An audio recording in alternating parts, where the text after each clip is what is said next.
marka hore anoo ku hadlay wasiirka gaashaandhigga jamhuuriyadda Somaliland garabkaygana uu taagan yahay wasiirkii warfaafinta iyo dhammaan taliskii guud taliyihii ciidanka qaranka jamhuuriyadda Somaliland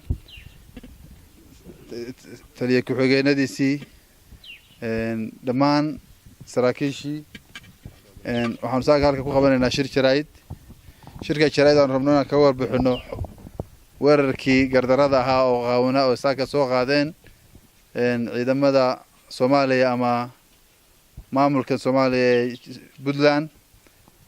saaka markay waqtigu ahayd 5:00 bay laba aag dagaalka weerarka soo qaadeen labada aag wuxuu ahaa dhinaca bariga oo laamiga xiga dhinacna wuxuu ahaa dhinaca hawdka labada aag ba ciidanku diyaar buu ahaa ciidan goobtiisa difaaca ku jira buu ahaa si mugle bay isaga caabiyeen dagaalkii bilaamay 5:00 wuxuu soo gabagaboobay abaari 10:00 labada aag ba si baaxad leh baa loogu jabiyay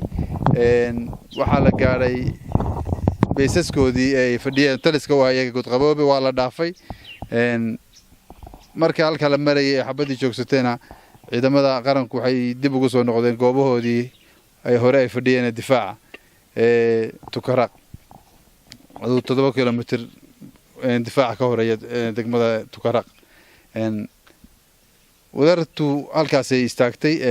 ciidanku si looga bartay maalintii horeba guul dagaal waa dhacaa laakiin guushii maantana dhinaceena ay ahaatay warku waa kaas khasaar waa jira khasaaruhu dagaaladu dhaco meel khasaar ko labada dhinac baa khasaar waa jira xogtii rasmiga ahayd wali maanu soo ururin laakiin waxaanu hadda haynaa oo hordhaca in gaadiid iyo maxaabiisba laga hayo labadaasba waa confirm waxaa kaloo iyana jira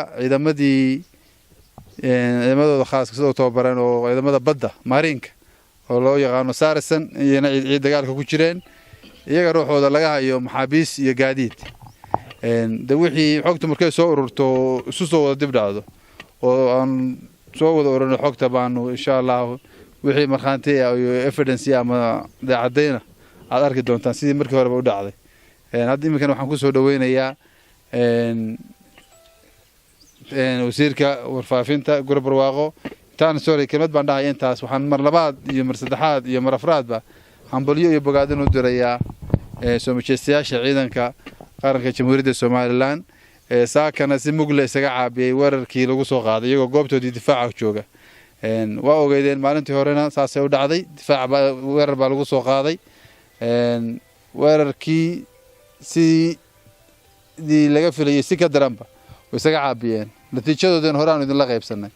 tan maantana xogteeda insha Allah dhakhtaan idinla wadaagayna aad baad u mahadsantahay ku soo dhawaysay